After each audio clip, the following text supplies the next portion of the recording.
4 satellites de Jupiter. Les satellites galiléens aux lunes galiléennes sont les 4 principaux satellites de Jupiter: Io, Europe, Ganymède et Callisto. Ce sont les seules lunes de Jupiter suffisamment massives pour être sphériques. Ces satellites sont parmi les plus grands objets du système solaire, à l'exception du Soleil et des 8 planètes. Ils sont observés pour la première fois par Galilée, en janvier 1610, grâce à l'amélioration de sa lunette astronomique. Ils sont alors les premiers satellites naturels découverts en orbite autour d'une autre planète que la Terre. Ceci remettant grandement en cause le modèle géocentrique défendu par de nombreux astronomes de l'époque et prouvant l'existence d'objets célestes invisibles à l'œil nu. Io.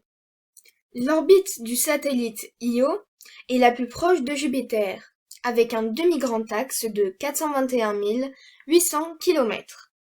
C'est la 4e plus grande lune du système solaire, la 2e plus petite des lunes galiléennes et la plus dense, avec un diamètre moyen de 3643 km et avec un rayon 3,5 fois plus petit que celui de la Terre et égal à celui de la Lune. Sa période de révolution est de 42 heures. C'est l'objet astronomique contenant la plus faible quantité d'eau. Sur sa surface se trouvent plus de 100 montagnes et environ 400 volcans actifs. Elle est composée de roches de silicate entourant un noyau de fer fondu ou de pyrite. Europe. L'orbite du satellite Europe est la 2e plus proche de Jupiter, avec un demi-grand axe de 671 100 km. C'est la 6e plus grande lune du système solaire et la plus petite des 4, avec un diamètre de 3122 km. Sur sa surface se trouvent des stries glaciaires et peu de cratères d'impact, faisant qu'elle est comparée aux régions polaires terrestres. Sa surface est la plus lisse de tous les objets célestes connus du système solaire. Europe est composée de roches silicatées, d'une croûte de glace d'eau, d'un noyau de fer et de nickel. Son atmosphère est très mince et est composée principalement de dioxygène. Malgré une température maximale de moins 143 degrés Celsius, elle posséderait un océan d'eau souterrain d'une profondeur de l'ordre de 100 km, milieu favorable à une éventuelle vie extraterrestre. Ganymède.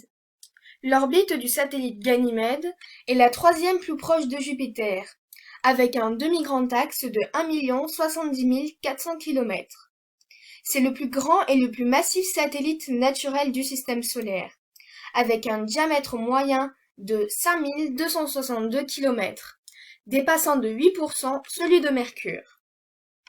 Sur un tiers de sa surface environ se trouvent des régions sombres criblées de cratères d'impact et âgées de 4 milliards d'années. Sur les 2 tiers restants se trouvent des régions plus claires, recoupées par des rainures larges et à peine plus jeunes. L'atmosphère de Ganymède est fine et contient du dioxygène.